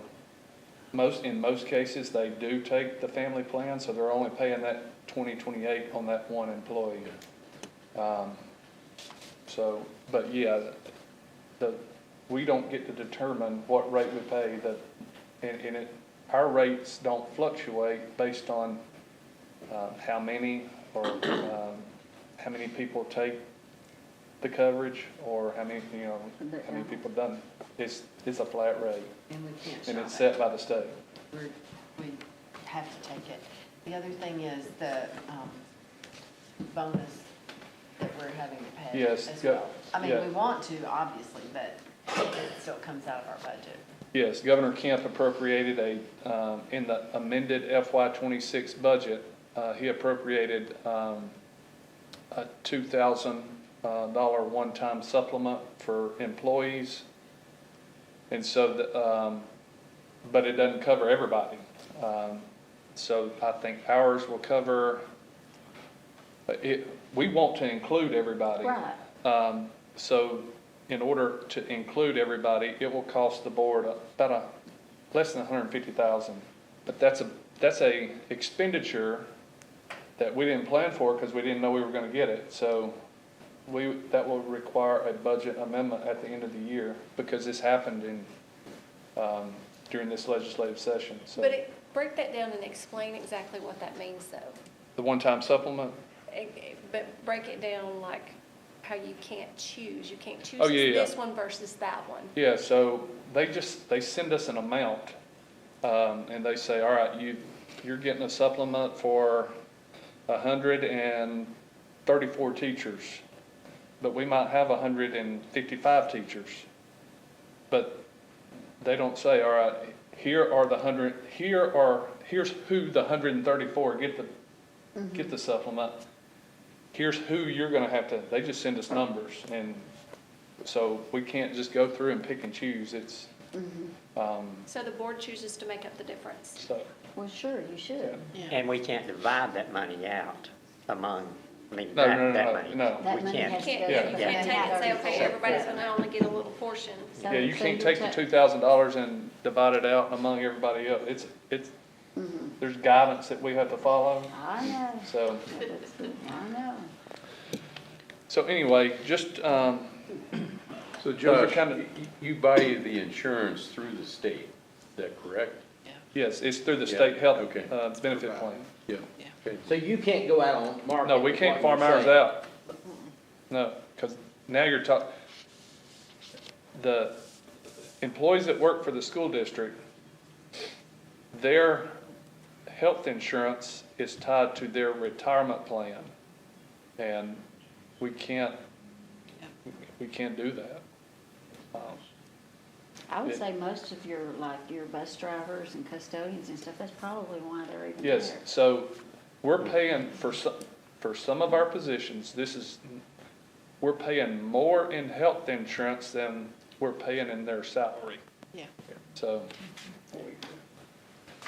anyway, so that's the impact on K-12 funding and the Dade County Schools operating budget. Some summer projects that we have coming up, thanks to East Blast. We've got some roofing and HVAC taking place at Davis Elementary this summer. That'll take care of the gym. That'll take care of the cafeteria building and the lower building. So those three buildings will get a new roof, new HVAC. And then Dade Middle School and Dade High School will, it's long overdue, but a paving project. That project is out for bid. And in that bid, we have requested a bid alternate, particularly at the high school. We want, essentially start at 136 and basically the whole parking lot, the driveway, But we also understand that from 136 up to about the ticket booth is a city road. So that is going to be an alternate bid where when we take that bid, we'll present it to the city and say, ask them if they're willing to partner with us on that. So, And of course, these are There splashed she said. funds. yes, this is East Blythe. We can do this because it's splashed, not because of general budget. So anyway, that project's out for bid, and we hope that that's going to be taking place. Well, it will be taking place this summer. Parts of definitely the middle school, except for the access road, and pretty much everything at the high school, but especially from the tennis courts on. Want to talk about the career fair, Steve? Sure. April 15th, you know it is tax day. It's something in addition to that. It is the day that Dade High School is conducting the career fair in conjunction or coordination with Dade Alliance.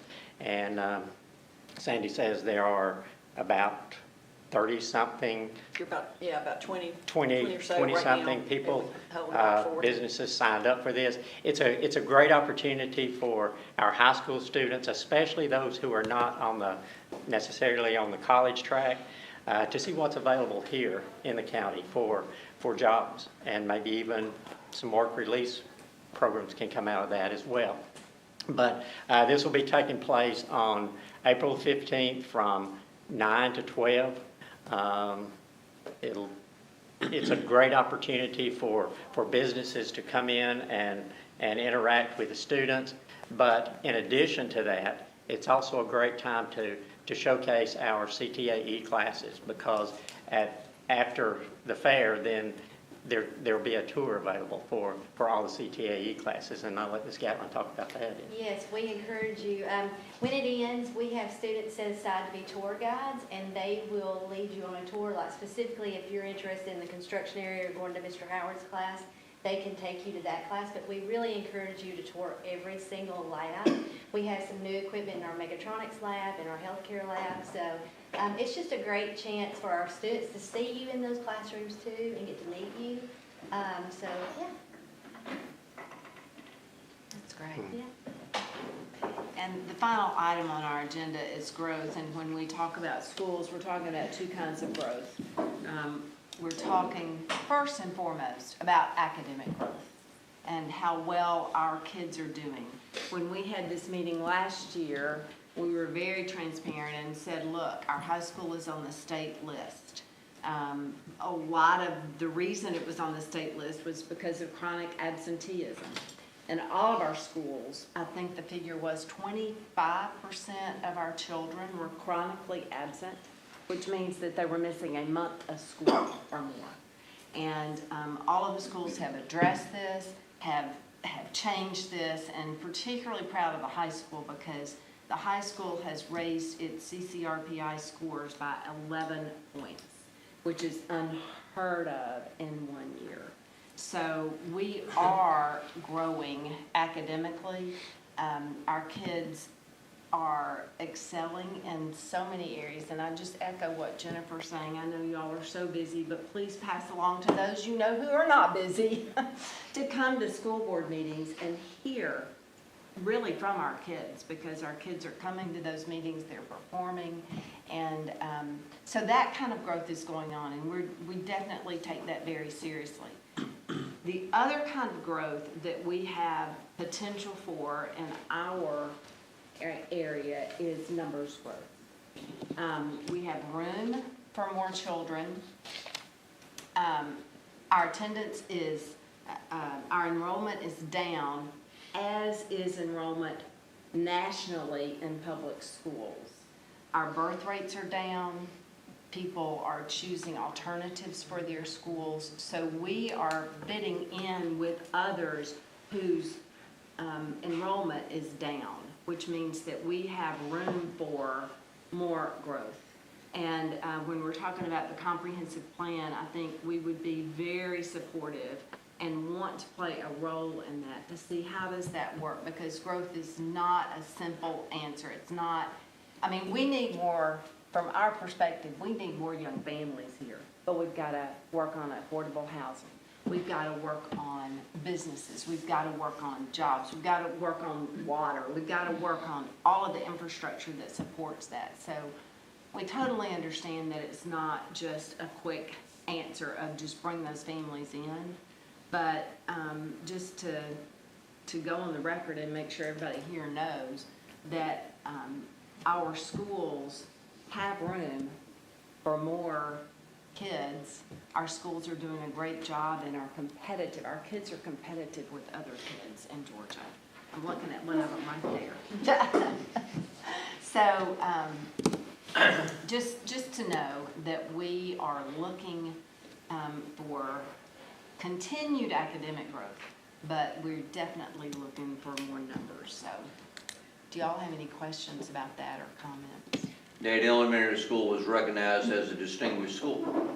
Yeah. It's, Dade Elementary School is only one of 3 distinguished schools in the state for 2026, 25-26. That's great.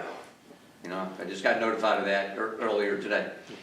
Dade Elementary was identified as a distinguished school, as well as Davis Elementary. Both Oh, very good. This just came from Dade Elementary on mine, Yeah. That's great, good. And then the state superintendent is coming, I just got notified yesterday. The state superintendent is coming on April the 7th to present banners for literacy leaders or math leaders to Davis Elementary, Dade Middle, and Dade High School. So all 3 schools will get banners, but that recognition will take place at Dade Middle School. Great. Is homeschool a big issue around here? I mean, do we have a lot of homeschoolers? It's hard to know numbers because they're not required to register. We don't. Oh, I thought They're not required to report to us. Oh, I didn't know that. Yeah. You really don't know. Somebody withdraws to homeschool, it's all in the hands of the state. I didn't know that. I will say this along those lines. If you all know folks with 4-year-olds, please encourage them to send those 4-year-olds to Dade County Pre-K. Our pre-Ks are excellent. And it's free. Is that lottery kids? Yes. And the kids are getting an incredible head start there. There's classes at Davis and at Dade. Yeah, and they are high-quality early childhood classes, so please encourage that if y'all know people with 4-year-olds. And you're teaching cursive again, which I think is, now they can sign their name. Thank y'all very much. Elizabeth? South Water Authority, we have been working to improve our infrastructure, listening to our, in these meetings with y'all. And we have been listening, and we are trying to make a way that we can improve it. For example, we've been looking at, and Tony has been helping me look at this too, is getting a new line going up Lookout. That'll be a 12-inch ductile iron line going up Lookout Mountain. And right now, the price of that is about $12 million. But again, we use Kathy for our grant writing, so when she finds something that comes across that we can use this for, we're gonna go after it and try to get this completed. But it's gonna take time. Tony also did some investigation on different type of material that we're still looking in. We're gonna get some fillers out to some of our associations to see if we can get somebody up here to educate us in HDPE pipe before we make that decision to change from ductile iron to that. And that there was a good significant cost savings with that material. Tony, do you remember how much that was? Just by the rough numbers we run together, I think we could save about 40% if it's pliable. So, we have done all of our water tanks. All that's coming up to par. Yes. We're keeping, we have that water tanks maintenance, they do them, so here soon they'll start up again. They're making sure there's washouts done, they're doing inspections, making sure that everything is met to state code with those tanks, and they submit those reports to the state saying, hey, Dade County Water's doing this with their tanks, and making sure that we are staying on par with that. Another thing that we've also looked at, which also can affect Davis Elementary School, is we do have some breakage up on 301 near the school. One thing that we have put in for to look at and try to fix is adding a loop system up there from McBride Road to Saddle Club Road, and that's going to give Davis Elementary School, if we have a leak, because I know about 2 times last year we had to call and say, hey, water's being shut down, we're sorry, we've held off as long as we can, because we try to make sure we can hold off as long as we can to keep them in school. That is not always the case. But we've got that going in too, and that's about $1 million project to get that line going, to keep that loop system in, so if we have a break, we can turn the water valve off, y'all can still have school, and we can make our repair that we need to make on that line, on any part of that line that would affect the school. And then another part that we're also looking at is from, on Piney Road, there's a section of Piney Road to Creek Road that we do not have a line. We're looking to complete that circle in there, that line, to give us another loop system, give us some more water to the north end of the county. And that also, again, if we have a break on Highway 11, that's not just our only source to Highway 11. We have a backup. And that will come in handy, and that's about $528,000. But this is a start for us trying to get this going. Because we know that we have an age system, and we are trying to correct that, and it's going to take time, but we are working towards it. I also have my distribution manager and plant manager. We are looking at our undersized lines. Anything over 4 inch, we're wanting to look at to see what it's gonna cost us to replace those. And if there's certain things like, for example, galvanized line, we wanna see what it's gonna take to get that out. And work a list that this is priority, and then move on down that list to, again, because like I said, better infrastructure, with better infrastructure, better water quality. And another thing that we are trying to look to do, it's called a Water First Community, and that helps us with GFA loans. That gives us a break on the interest. There is a checklist that we have to go through, and this involves like us, the Trenton Sewer Plant working together, some conservation stuff working together, so we can get this checklist done and hand it in, and then once they feel that we have approved, they'll approve it, and then we can start getting way better interest rate on some GFA loans. But that list it's a little time consuming, but we're wanting to focus on getting that done. And then any of my board members have anything else they'd like to add, share? Infrastructure is a big upgrade. We have very old infrastructure that needs updating. It is nice to see everybody come together and try to work through these problems that come up in Dade County. Thank y'all, everybody. To speak on one thing we're recently experiencing, tariffs. It was mentioned earlier that tariffs brought in a ton of new business to the county, to some businesses, and that's the upside. The downside is we're seeing, along with general inflation for things that we're purchasing for improvements or replacement parts, we're seeing a separate line item for tariffs. It's anywhere from 7 to 10%. And an additional tariff fee on ordering the stuff. I mean, those costs are going to have to be passed on in the bills, in the citizens. That's, we can't control a tariff cost plus the part being more expensive than it was just a few years ago. So we are seeing that just recently at our last meeting prior meeting, a $8,000 or $9,000 flow meter had was it $800 tariff fee? Wasn't it a 10% fee on that one? Yes.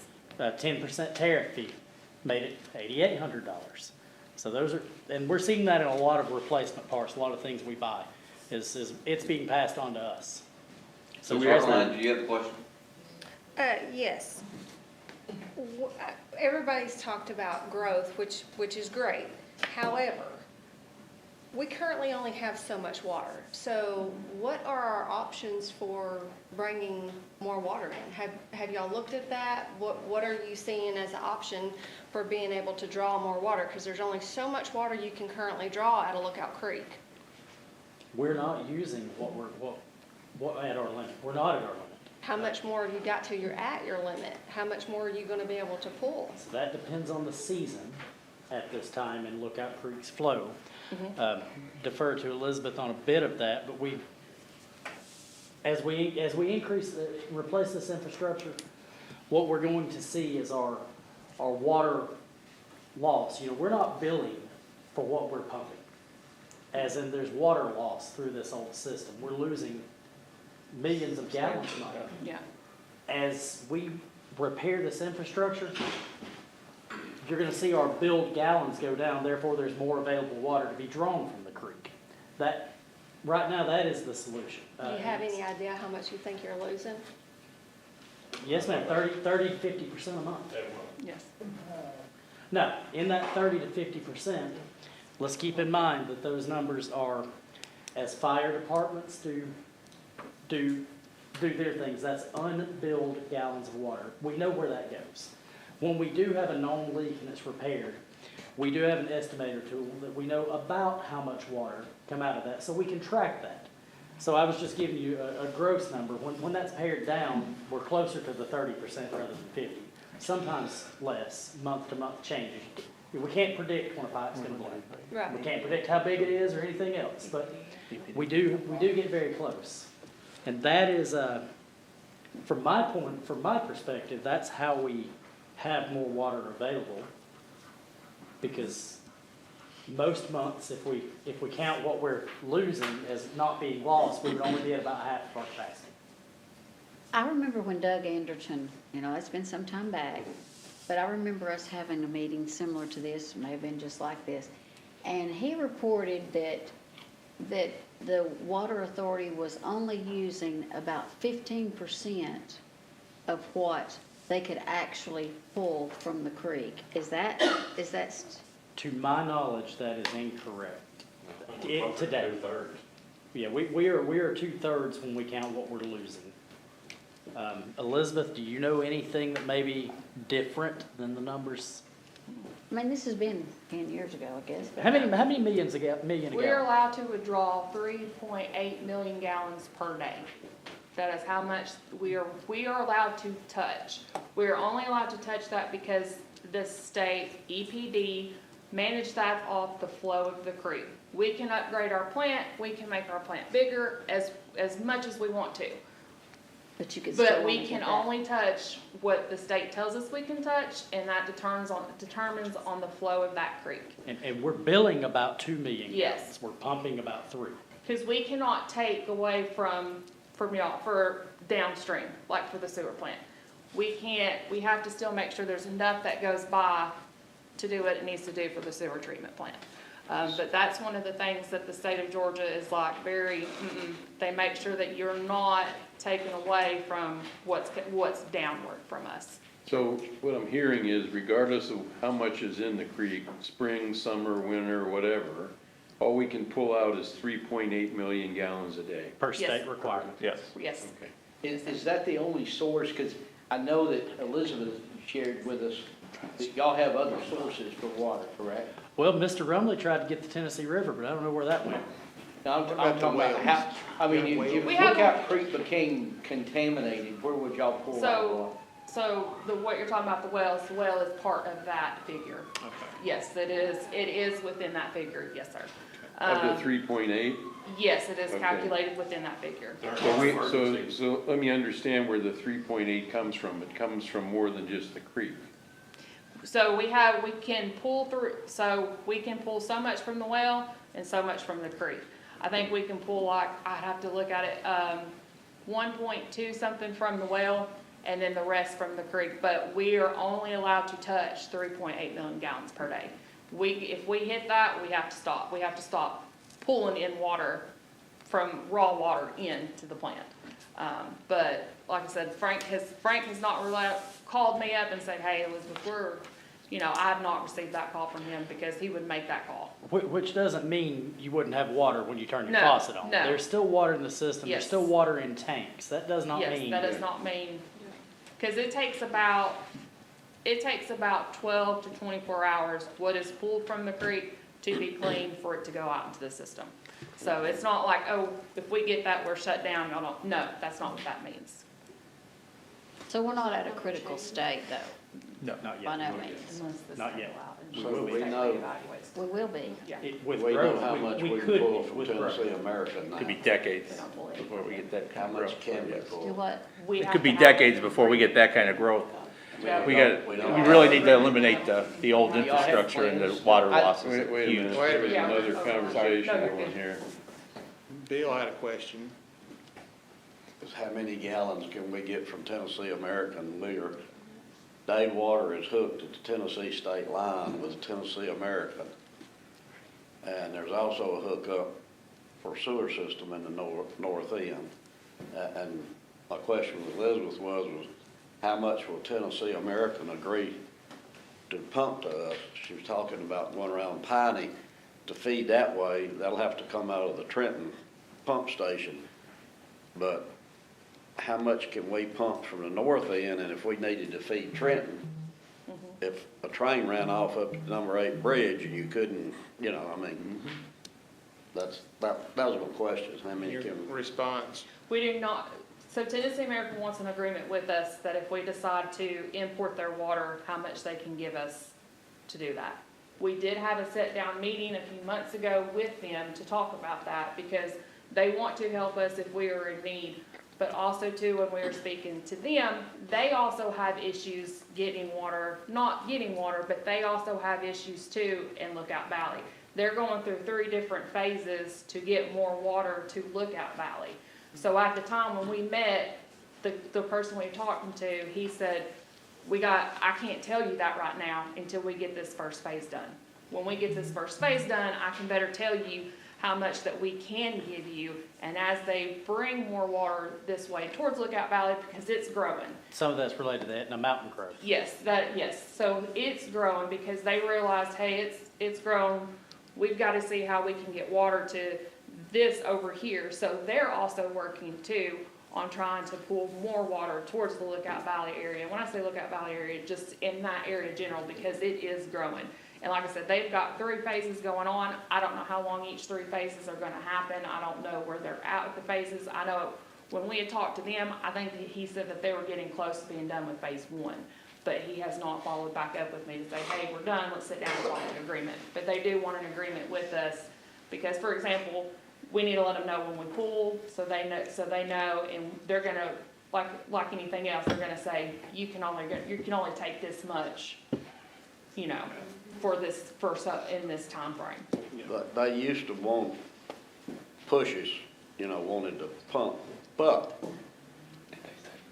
Cummins Cove, Black Creek, those things, if you drive up there and look off in Lookout Valley, it's solid rooftops. And they've increased their consumption, but they haven't increased their pumping facilities and stuff. They need new pumps and stuff. And the same is true of the sewer system down there. Correct. Where we could go out, Dade County is gonna have to increase the sewer system if we start using more water.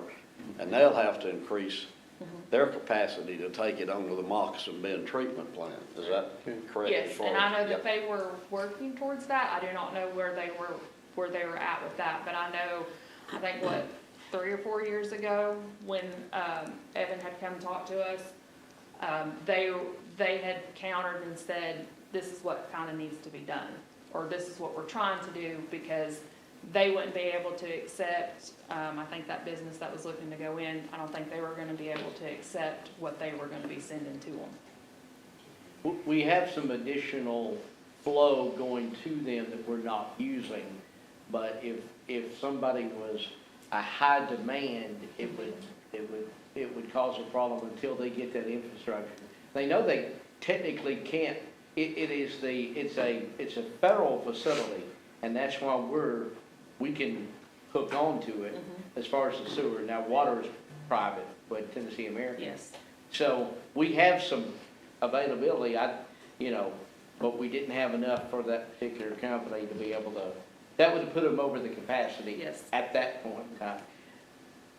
I thought that I had heard, which was, I came away from the meeting excited to the point, as a person or a citizen of the county, that y'all could pull some from DeKalb County if you had to. So yes, we do have other hookups. We have a hookup for DeKalb. We have one down, we can hook up with Valley Head. And then up on the mountain where Fort Payne is, that also too, Fort Payne has where they can pull from us, but it also goes, we can pull from them. And Marion County? No? no. But we can, again, that's also gonna take, because from my understanding, I've read some board books and stuff, I've not seen agreements with Fort Payne, with Valley Head, with DeKalb. And that's gonna take us communicating with them for all of us to, if we ever need something, that we're gonna have to sit down with them, and it's gonna be, let's negotiate how much they can pull from them, how much they're willing to give us, and vice versa, because if we're asking, they're gonna want help too. Right. So it's one of those push and pull. Mutual aid.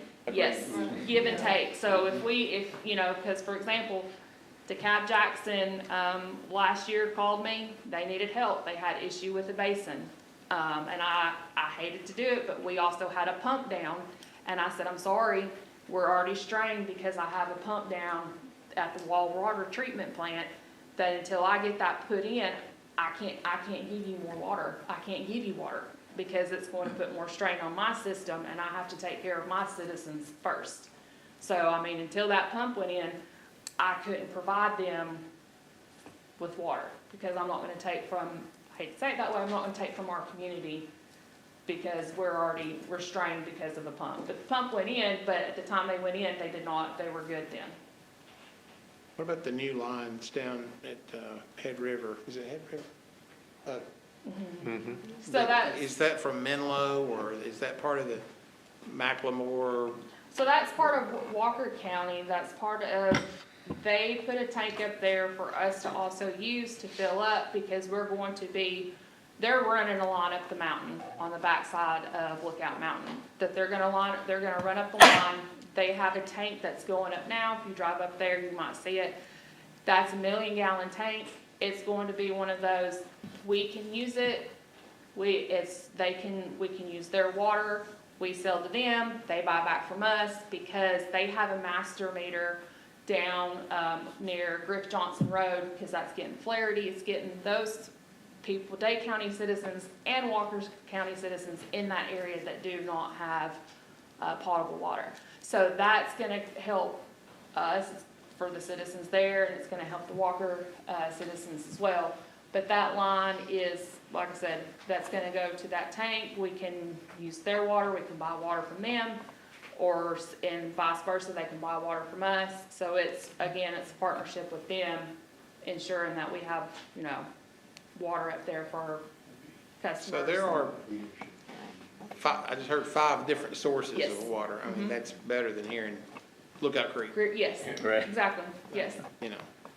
That was comforting when I heard that as a citizen, Mm-hmm. because you never know what, like, the number 8 bridge, something happens to it and the water's cut off. It was comforting to know that, we're not gonna go to the grocery store and buy all the gallon jugs of water. We do have other sources, and that's good. It's always good. Okay. Any other questions? We've had a really good, productive meeting. I appreciate everybody being here. Appreciate all the county commissioners, city commissioners, authority members, school board members, superintendent. We appreciate Sandy. Sandy's been real busy out on the mountain, especially with that, how'd you say it? Winter Chautauqua. I don't know what that means, but it means something big, I'm sure. Big and beautiful. Don't ask me to spell it. All right. Well, we appreciate everybody, and so I would encourage you all to continue to communicate with each other offline, and we will stand adjourned. Thank